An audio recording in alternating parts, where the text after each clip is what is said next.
Coucou tout le monde, j'espère que vous allez bien. On se retrouve aujourd'hui pour faire un petit point pile à lire pour le mois d'août parce que j'ai pas mal de bouquins en vue pour ce mois d'août et je voulais faire un petit point avec vous sur ce qui me tentait à lire et autres et vous présenter peut-être des romans ou des mangas qui sont passés un peu à la trappe mais qui pourraient vous tenter.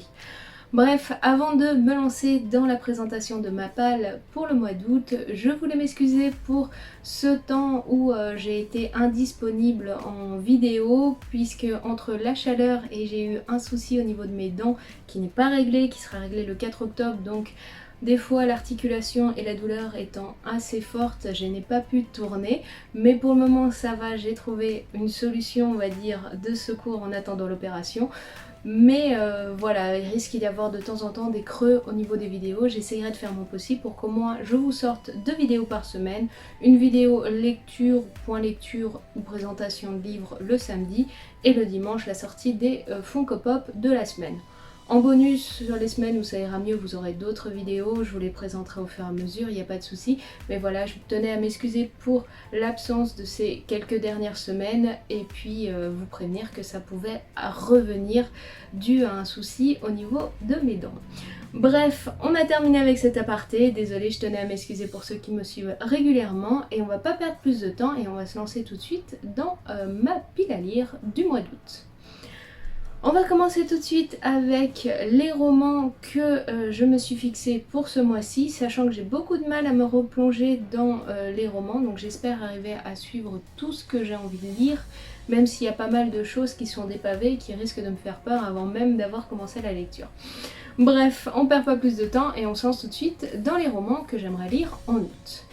Donc que j'ai commencé, que j'aimerais finir, il y a La tête de Mimir de Richard Lee Byers aux éditions 404, qui est donc un roman basé sur les légendes asgardiennes et donc on va parler des héros de Thor. Et donc là dans ce roman là on parle de Heimdall, le gardien du Bifrost, bien avant qu'il soit le gardien du Bifrost, lorsqu'il n'était que chevalier auprès des gardes royaux, et donc on va le suivre avec sa sœur Sif à travers une aventure que je trouve très intéressante pour le moment.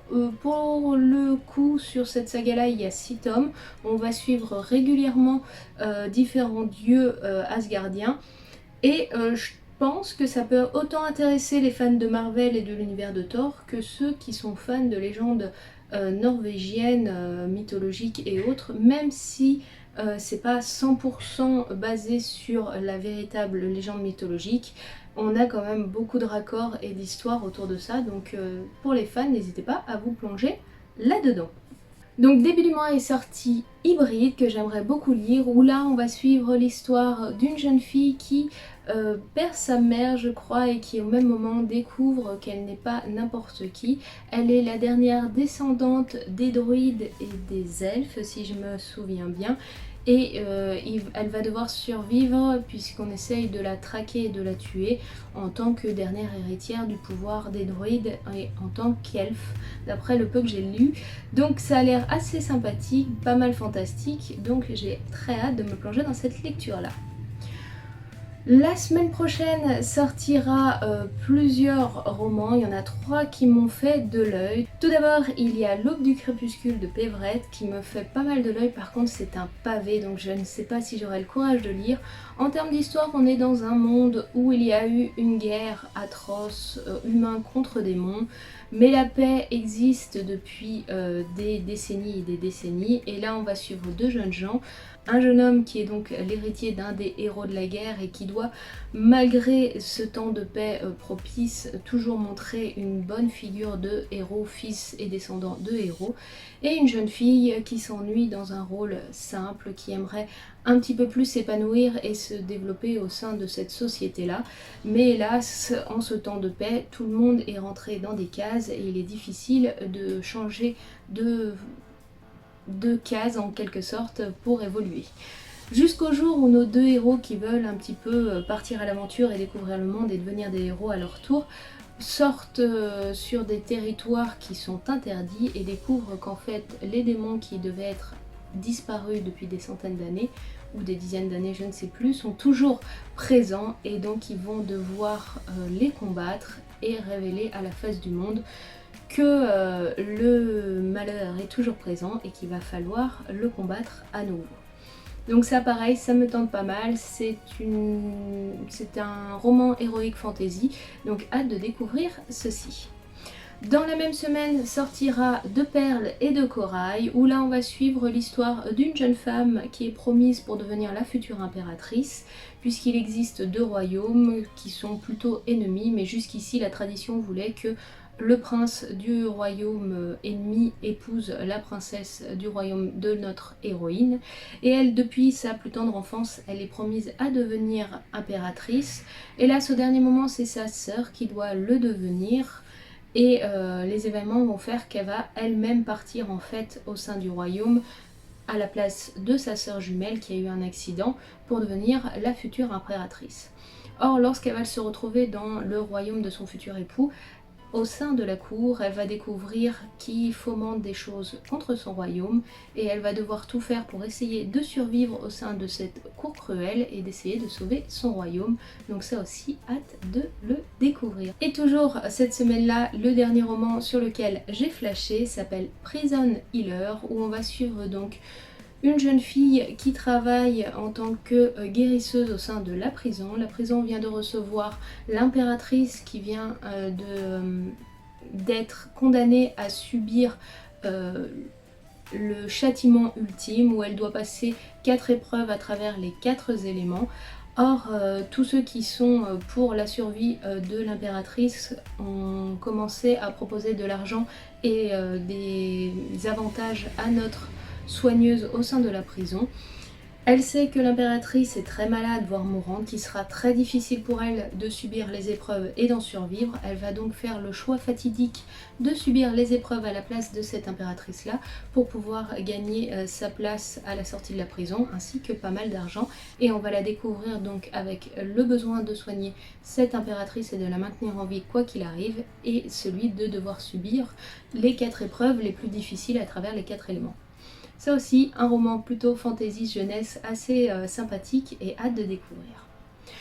On terminera le mois avec 2 romans qui me font de l'œil, c'est des tout petits romans, donc on terminera le mois tout en douceur. Tout d'abord pour l'univers Overwatch, ils ont sorti Deadlock Rebels, qui raconte l'histoire donc du personnage de Ash et de sa rencontre avec Cassidy, et j'ai hâte de découvrir cette histoire-là. De la même collection, j'avais découvert l'histoire de Numbani, héroïne de Numbani, sur Orisa, que j'avais trouvé très intéressant, donc hâte de me replonger dans l'univers d'Overwatch aux côtés de Ash et de Cassidy.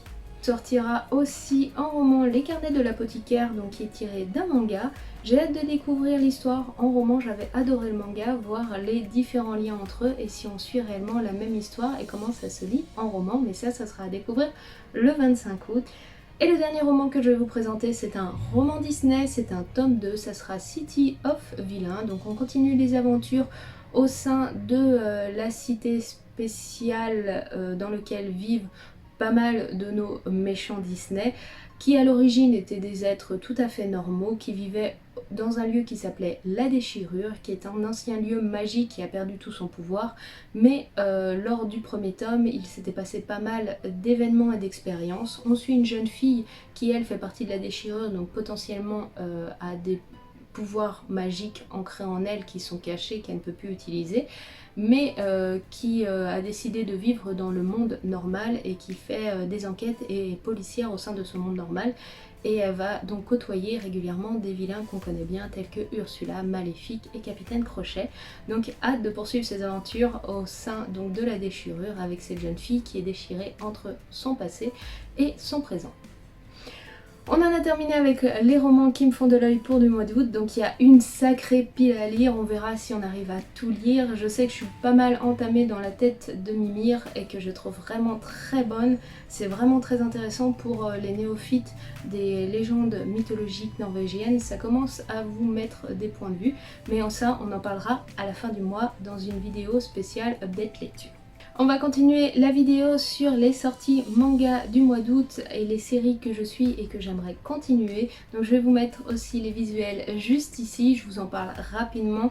Je vous les présenterai un petit peu mieux pour les séries terminées, pas les séries en cours, lors d'un update lecture ou d'un point lecture en général. On va commencer avec le 10 août puisque jusqu'ici il n'y avait pas eu de sortie en manga. Où le 10 août sort donc le tome 2 de l'extraordinaire apothicaire que j'ai adoré et ainsi que le tome 2 de 86. En termes de nouveautés, vous avez L'envol du phénix en édition prestige tome 1 ainsi que Somnia tome 1 que j'ai hâte aussi de découvrir. Pour le 17 août, on retrouvera le tome 4 de In the Land of Leedale, où on va continuer de suivre les aventures d'une jeune femme plongée dans son jeu vidéo des centaines d'années plus tard et qui découvre ce qui s'est passé. On aura aussi le tome 2 de No Longer No Ranger, qui est un petit côté Power Ranger, mais un peu comédie, manipulation et autres.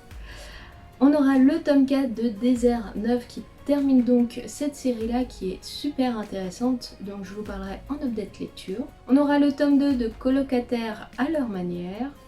On retrouvera aussi le tome 2 du Prince Alchimiste.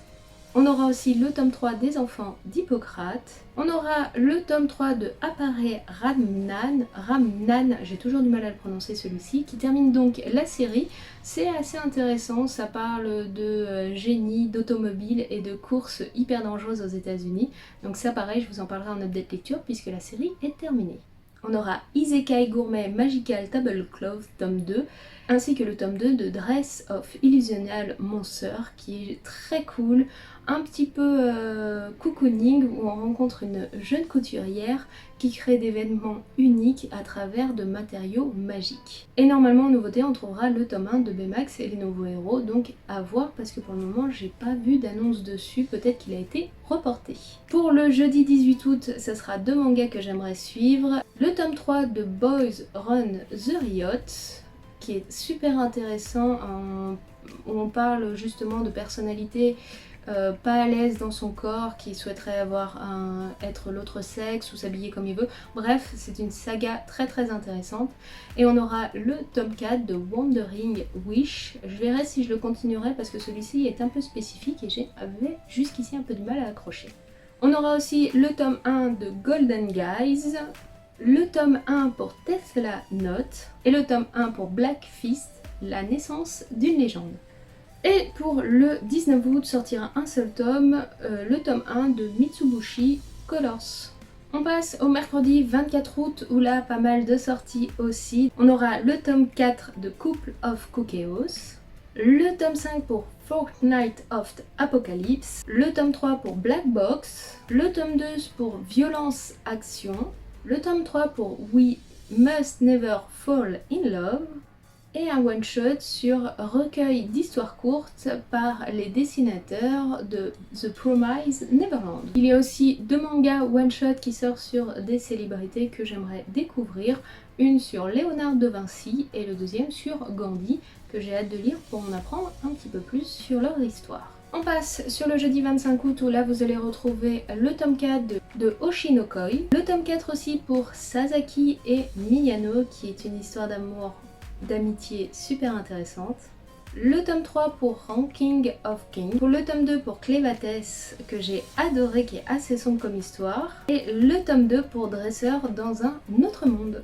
On passe au vendredi 26 août où il y aura la sortie du tome 5 de Togen Aki, Le sang maudit, et le tome 2 de Diamond in Fruit que j'ai adoré.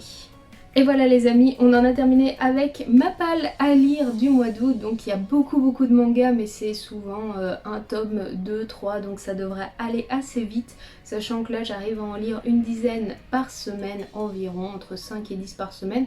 Donc je devrais réussir à suivre ce rythme là, c'est encore un petit peu lent pour le mois d'août. À partir de septembre ça va être la folie et je sais pas si je vais réussir à suivre la continuité de mes séries, mais on verra bien. Et puis pour les romans pareil, au mois d'août c'est encore un petit peu calme, mais en septembre je pense qu'il y a pas mal de choses qui arrivent, dont je crois un roman Disney, une suite de Saxus que j'ai lu que j'adore. Bref, je vais avoir pas mal de lectures pour le mois de septembre, donc il faut que j'arrive à me remettre dans le mood jusqu'à la fin de ce mois-ci. Pour ceux qui sont encore ici, je vous remercie d'avoir suivi la vidéo. Si la vidéo vous plaît, n'hésitez pas à lâcher un petit pouce bleu. Vous à me dire en commentaire ce que vous lisez pour ce mois d'août ou qu'est-ce qui vous tente qui devrait sortir ce mois d'août ou que je vous ai présenté. Ça sera un plaisir de partager ça avec vous. Vous êtes plus roman, manga, BD, n'hésitez pas à me dire en commentaire. Et puis nous on se retrouve donc dès demain pour faire un point sur les sorties Funko Pop de la semaine. Et vous allez voir, il y a pas mal de choses qui arrivent et qui sont intéressantes après un mois de juillet un petit peu calme. Bref, je vous fais tout plein de bisous, je vous souhaite un très bon week-end, bon courage à ceux qui travaillent, bonnes vacances à ceux qui le sont encore, profitez-en bien. Et nous en attendant, on se retrouve très bientôt, je vous fais tout plein de bisous. Allez, ciao, bye bye.